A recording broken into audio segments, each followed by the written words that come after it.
Hello, I'm Bob Trubshaw, and I'd like to talk to you about dream incubation and some of the temples where dream incubation took place. Let's start in an especially attractive and steeply undulating part of the Forest of Dean, near Lydney in Gloucestershire. In the 1920s and 1980s, archaeologists discovered the remains of a Roman temple dedicated to the deity Nodens. Current thinking is that these religious buildings had their inception between about 250 and 300 current era, and there was a refurbishment roughly 100 years later. But there was a serious deterioration of the structures after about 350 current era, so it was probably in use only for about a century. The Roman buildings weren't the first to be built there. The temple was built within an Iron Age promontory hill fort with dramatic views over the Severn estuary. Before the temple was constructed, the Romans extracted iron ore, although the workings were abandoned, presumably because better quality ore is available elsewhere in the Forest of Dean. We know that this temple at Lydney was used for healing, as there are numerous votive offerings, along with the lead curse tablets associated with Roman temples.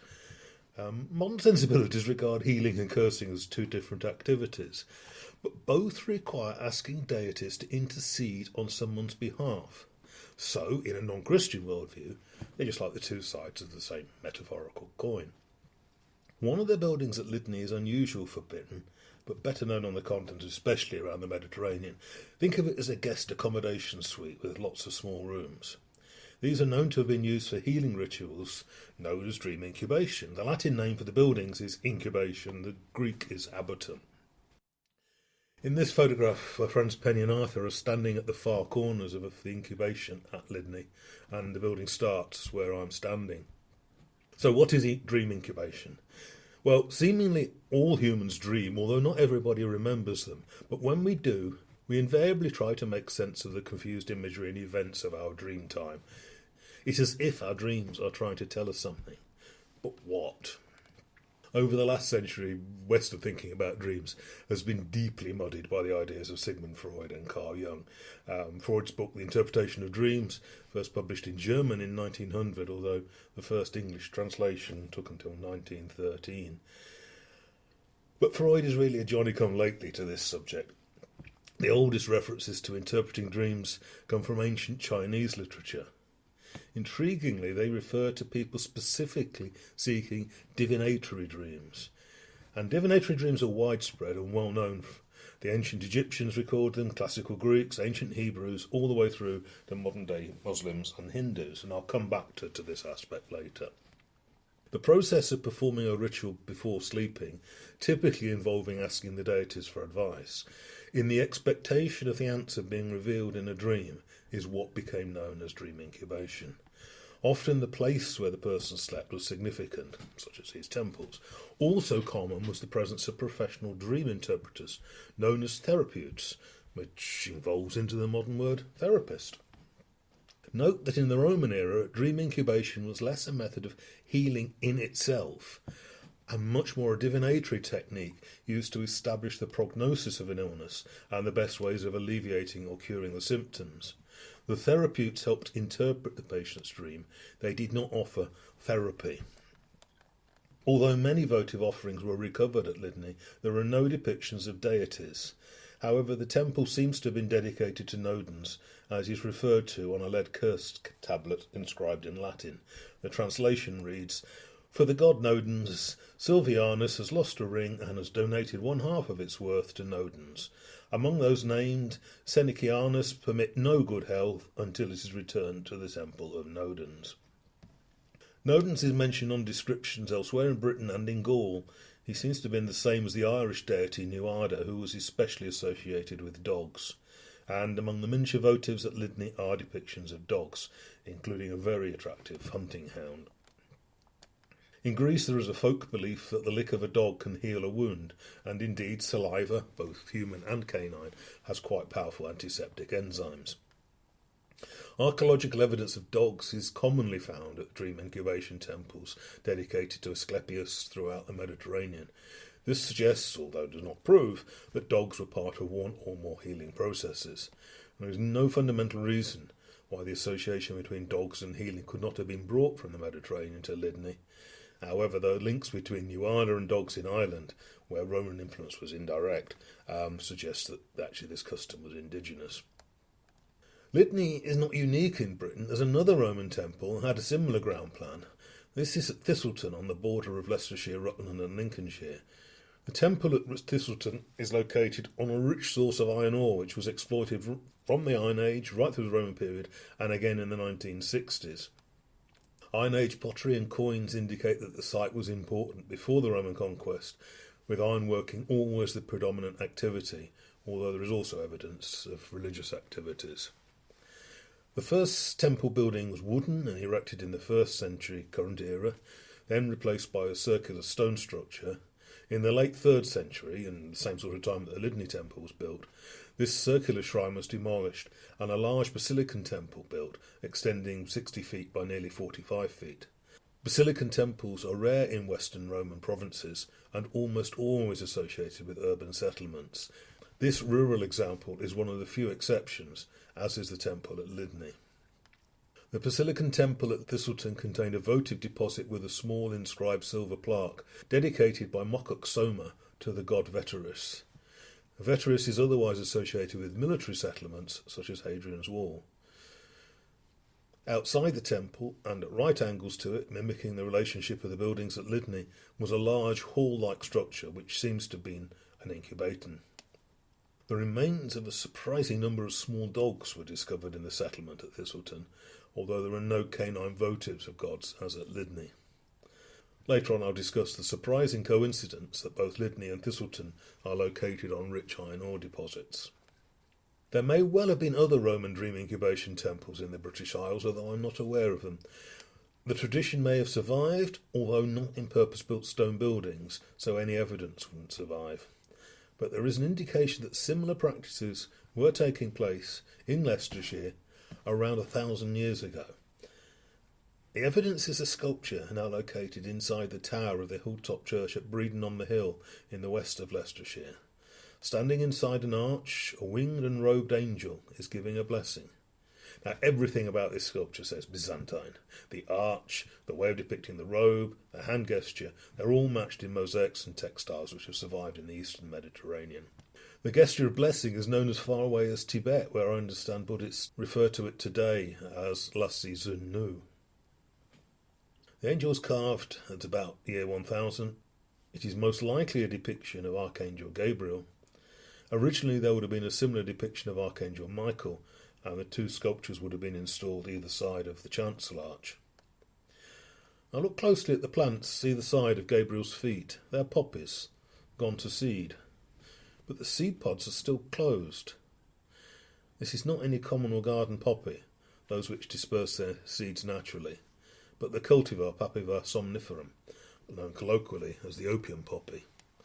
Every plant of this variety has been grown by humans because the seeds cannot naturally propagate.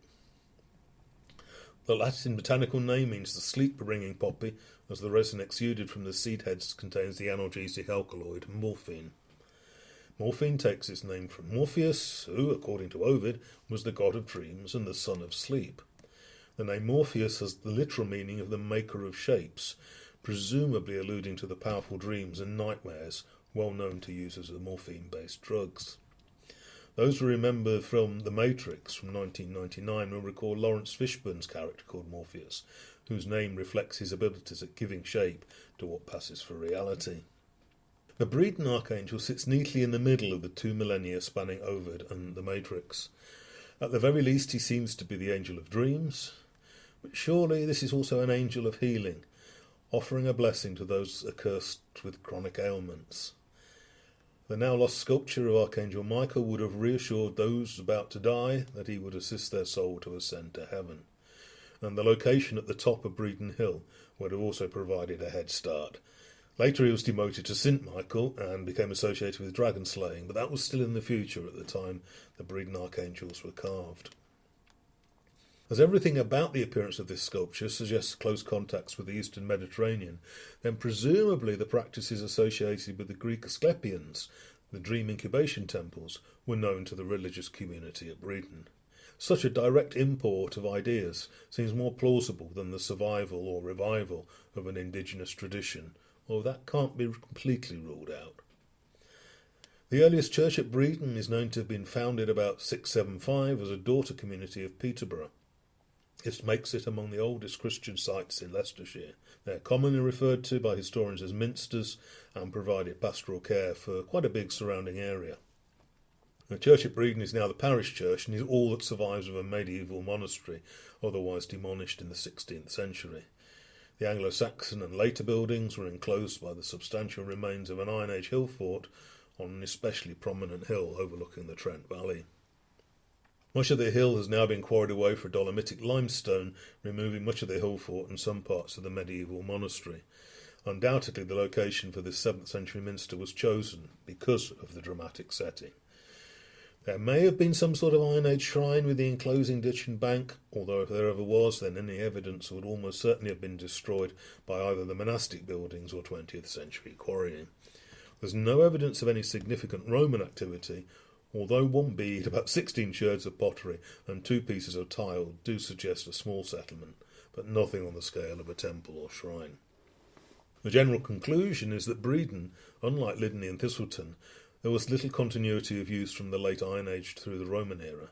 There is no reason to think there was a Roman temple at Breeden, still less one associated with dream incubation.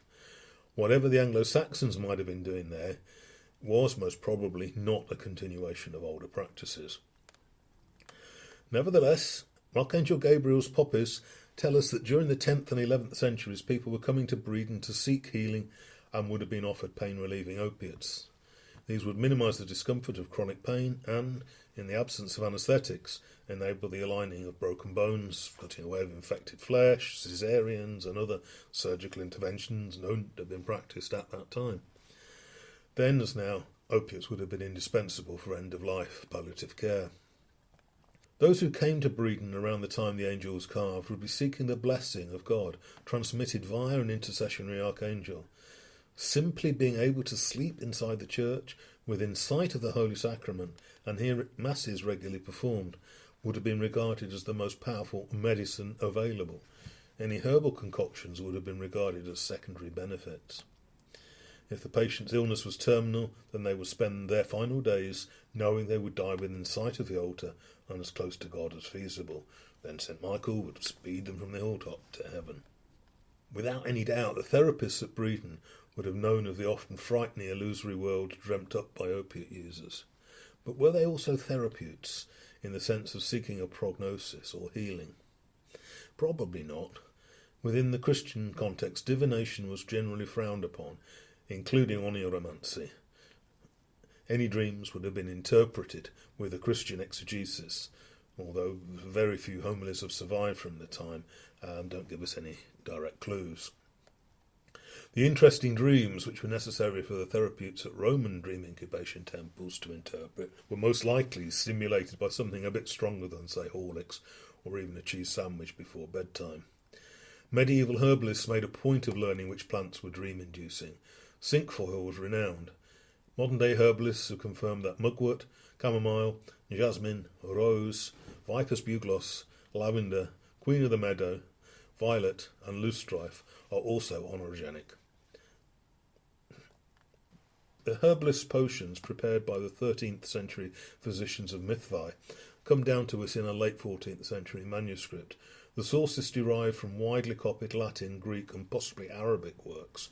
The concoctions include a cure for insomnia, opium infused in milk, and an anaesthetic, opium, mandrake and hemlock, which could be reversed with vinegar. Other sources from the late 13th century onwards provide recipes for a powerful medieval cure-all known as theriac. This had up to 80 ingredients. Some, like the flesh of vipers, were optional, but one was not. Opium, dissolved in alcohol, otherwise known as laudanum. The international trade of the early 11th century, which increasingly focused on Byzantium in the east and Winchester in Britain, would have ensured a ready supply of opium. Then, as now, opiates may have been among the most profitable goods to transport, as was incense.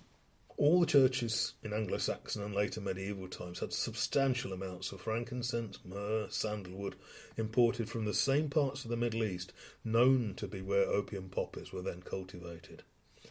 There can be little doubt that major monastic sites such as Breeden would have included opium on their shopping list of medicinal requisites. The presence of opium poppies in the depiction of an angel of healing really should offer little surprise. Presumably there are few, if any, other examples, only because complete carvings of 10th and 11th century angels are actually rather rare. Though the oldest literature in every society has references to the importance of dreams. Britain is no different, as one of the gems of the Old English literature is a poem known as The Dream of the Rood, in which a narrator, later revealed to be the crucifixion cross itself, recounts a dream or vision of the death of Christ. In translation to modern English it reads, "Lo, I will tell of the best of dreams, what I dreamed in the middle of the night, after the speech-bearers were in bed. Seemed to me that I saw a very wondrous tree lifted into the air, enveloped by light, the brightest of trees. That beacon was all covered with gold. Gems stood beautiful at the surface of the earth. There were 5 also upon the central joint of the cross." The later Middle English Arthurian romances use dreams, dream explanations and night vigils as pretty recurrent storytelling devices. According to these tales, the affairs of state in post-Roman Britain were often decided by dreams. For instance, dreams influenced Arthur's choice of Camelot instead of Cawdor for his capital city, and when Arthur fathered his son Mordred, his murderer-to-be, he dreamt of a terrible serpent. There are some brief references in Irish medieval literature to the use of bull's hides by the pre-conversion priests, who, according to much later medieval Christian sources, would attempt to gain knowledge from demons by spreading out the hide of a sacrificed animal, raw side up, on wattles of mountain ash and spending the night on or in the hide. We may reasonably expect that the lack of first-hand observation and some ideological bias in such accounts, but divination involving dream incubation is also directly linked to ox hides in the Welsh tale of the Dream of Rhywanaby. The hero sleeps on a yellow calfskin which initiates an elaborate dream sequence lasting 3 days and 3 nights. And foretelling the future from prophetic dreams was also known in Scots Gaelic as Tag Airm. This rite was said to be performed by a diviner wrapped in a warm, smoking hide of a newly slain ox and laid at full length in the wildest recesses of some lonely waterfall. Another reference to this rite being performed in the West Niles dates back to the late 17th century. In this instance, a man wrapped in a cow's hide was left overnight in a lonely place in order to learn from invisible friends what he desired to know. Divination by sitting or lying on a hide is widespread. Going backwards in time, the Marius saga from the 13th century Iceland tells how a man sits on a freshly flayed ox hide with squares drawn around it until the devil reveals the future. Other sources tell of Icelanders who sit out wrapped in the hide of a sheep, or walrus, or bull to gain knowledge from the dead. This is the Icelandic continuation of the Scandinavian tradition of utseta, or sitting out at burial mounds. It's referred to in the sagas, although there's no explicit mention of hides. The saga Voluspa describes an unnamed seeress who alone she sat out when the Old One came, dreaded of the Aesir. The Old One is clearly Uthin, otherwise known as Odin. The sagas also tell how Halbjorn acquired the gift of poetry while sleeping out at the burial mound of a dead poet called Thorleifr. And in the same way, the Venerable Bede describes how Caedmon acquired the gift of poetry after fleeing from a party and spending time alone in a byre where he had a profound vision. Now, Bede provides an explicitly Christian interpretation, assuming that Caedmon had a vision of Christ or the Virgin Mary. But actually, in Bede's account, Caedmon makes no such recognition. Instead, Caedmon just seems to be sitting out in a way which presumably was well established before the conversion era. A magical continuation of hide continues well into Christian times. Vellum was used for the religious texts produced in monasteries, especially the most important ones, such as Gospels and Bibles. The word vellum comes from the Latin word vitulinum, made from calf, and refers specifically to parchment made from calf skins rather than the hides of other animals. Now, at a time when all writing was regarded as magical, and the words of the Bible quintessentially so, the act of writing on vellum would have retained at least some of its pre-conversion significance. I've been reliably informed that the act of writing words or symbols on parchment to empower them with the spirit of the animal from which it was made is still a lesser-known part of Western ritual magic to this day. Going back further in time, many Celtic and Germanic cultures appear to have practiced a curious form of dream incubation, seeking assistance from the spirits of the dead by sleeping near the graves of ancestors and heroes. In his book De Anima, the Roman historian Tertullian writes, somewhere around 200 current era, quoting a report made by Nicander that the Celts sometimes spent nights at the tombs of heroes in order to obtain special oracles before battles. Going back further still takes us to the classical Greece of the 4th century before current era and the heyday of dream incubation temples, although many of these continue to thrive into the Roman era. Typically these temples were dedicated to the god Asclepius, also known as Asclepians. They were built at places considered to offer natural healing and were usually associated with mineral springs. Seemingly every Asclepian had a special pit in which large snakes were kept. Now, whether the snakes had a functional part in the healing process, or whether they were so symbolic, we no longer know. Tricca on Thessaly is the earliest centre of worship of Asclepius, and this became one of the most famous of the Asclepians, along with those at Kos and Epidaurus. Over 300 temples dedicated to him are known, and dream incubation also took place at temples dedicated to other deities. For archaeologists, the defining feature is evidence for the specially built dormitory or incubation, where the visitor slept and hoped for a dream in which the gods would provide guidance. Mythology tells us that Asclepius is one of the sons of Apollo. These sons each had specific aspects of the many attributes associated with Apollo, so Asclepius can best be thought of as an avatar of Apollo in his medicinal roles. Asclepius is associated with a number of animals, including geese, owls, dogs, snakes, and moles. There's a rotunda-like building at Epidaurus known as the Tholos or Thymele, and it was said to be in the shape of a molehill. It was constructed above a labyrinthine series of concentric circles, and this labyrinth is frequently interpreted as a snake pit, but it could easily be a symbolic mole tunnel. In practice, many species of snake prey on moles and also use their tunnels when hunting and as places of rest, so the apparent ambiguity is perhaps only a result of modern minds attempting to make a distinction which wouldn't have arisen in Greek thinking. Statues of Asclepius frequently show him holding a rod around which a snake is entwined and with a dog at his side. This combination of his rod and snakes has come down to us slightly confused as the caduceus. The practice of visiting Asclepian temples to seek cures lasted for hundreds of years, making this one of the last of the pagan Greek cults to succumb to the progress of Christianity. And the evidence suggests that at many temples his cult was just adapted rather than overthrown. A famous Asclepian was on Aegina, on Epidaurus. Little remains of the temple today, although a large number of votive offerings, miniature limbs or organs, were discovered. And just such tokens may be seen today in Greek Orthodox churches, presented by the faithful as a way of thanks. In the words of the arch-raconteur Lawrence Durrell, Kos and Aegina seemed to bask in the same choice calm and smiling peace. Durrell was travelling leisurely through the area in the late 1930s and early 1940s. He came across a museum curator who informed him that anyone sleeping on the Aegean Asclepian would have confused and frightening dreams. Durrell wanted to try this out for himself, but the outbreak of the Second World War required him to leave Aegina. However, he did visit Kos during the war and came upon a couple of soldiers camping at the Asclepian there. He stopped to share their brew and was informed that they'd initially camped among the ruins, but had slept so badly that they'd moved their tent higher up and into the open where there was more wind. Durrell asked if they had any special kind of dream, but no, it was just something about the place that had made them feel uneasy. Seemingly, the Greeks acquired the practice of dream incubation from the ancient Egyptians, where the practice was widespread. At the base of the great Sphinx, a stela tells us how, while still a prince, the future pharaoh Tutmosis IV took a nap while hunting and dreamt that the Sphinx told him to clear away the sand that then partly buried the Sphinx. As his reward, the prince would become pharaoh.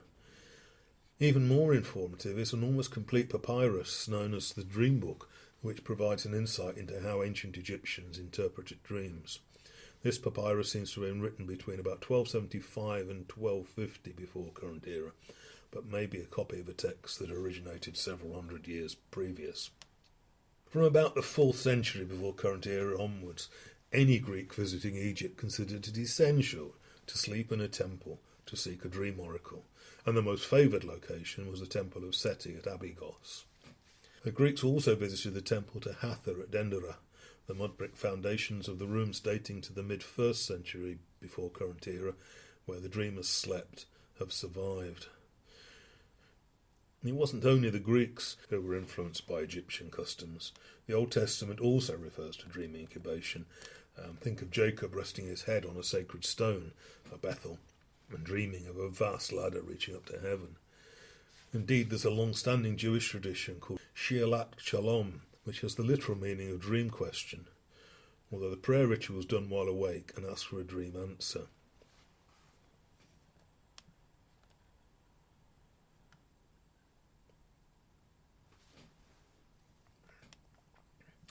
In more recent times, divinatory dreams have been part of Islamic practice. Indeed, the Quran regards the study of dreams to be the prime science since the beginning of the world. Muhammad sought visions at the cave of Hira, known to be haunted by the jinn of sleep. According to Peter Lamborn Wilson, the practice was formalised as Isi Kabara, which translates as seeking the good, although there's some ambiguity about this, whether this originally meant praying for a divinatory dream or merely praying for guidance. At the shrine of St. George near Cairo, both Muslim and Christian pilgrims still seek cures by sleeping in or by the shrine. And the most prolific present-day proponents of dream incubation are Hindus. Every day, over 1,000 Indian pilgrims go to the temple of Shiva at Tarakiswa, north of Kolkata, to seek dreams that will cure their illnesses. And although it's not quite the same as dream incubation, vision questing is prevalent among traditional North American religious practices. Since the 1970s, these traditions have been appropriated by many New Age teachers. As a result, popular perceptions of vision questing are often very different from the wide range of practices among traditional societies. What is fairly consistent is that each tribe used specific places for such quests. For example, until the end of the 20th century, the Chumash Indians went into the hills above Santa Barbara in California, where there are hundreds of caves used to seek visions. Some of these caves also have extraordinary rock art and carvings, which kind of attempt to record those visions. In a still unbroken tradition, the Barebuck Mountain in the mineral-rich Black Hills of Dakota remains the vision quest site for Plains Indians. Now, rather interestingly, in New England, in the 1980s, two guys, James Mather and Brian Dix, compared an aerial survey of the location of native so-called praying villages in New England with maps of geomagnetism. And the correlation is rather impressive. As if to support the links with geomagnetism, a Montville prayer seat in New England, erected after 1950, is located under a high-voltage electric transmission line, as if to deliberately use the resultant changes in the electromagnetic field as part of the vision quests associated with such native sacred sites. My own interest in dream incubation was triggered when I recognised that the two Roman temples in Britain, with the type of buildings used for dream incubation, were both associated with rich iron ore deposits. The Lydney, Forest of Dean, situated on a hill that had previously quarried by the Romans for iron ore, and the Thistleton temple was revealed of a head of a 1960s open cast iron ore extraction. The richness of the iron ore in both these locations makes them geomagnetic hotspots. I do not have time in this video to discuss all the ways in which humans have been shown to respond to geomagnetism. On screen is a link to a free download PDF which does provide this detail. Just one detail to bear in mind. A few thousand years ago, the geomagnetic field was about 10 times stronger than it is now, and it's just been fading steadily ever since. Just one final thought to part with. This video was recorded at my home. I moved there in early 2021. And partly it's only 15 miles due north of Thistleton, but it sits on the same rich iron ore deposits.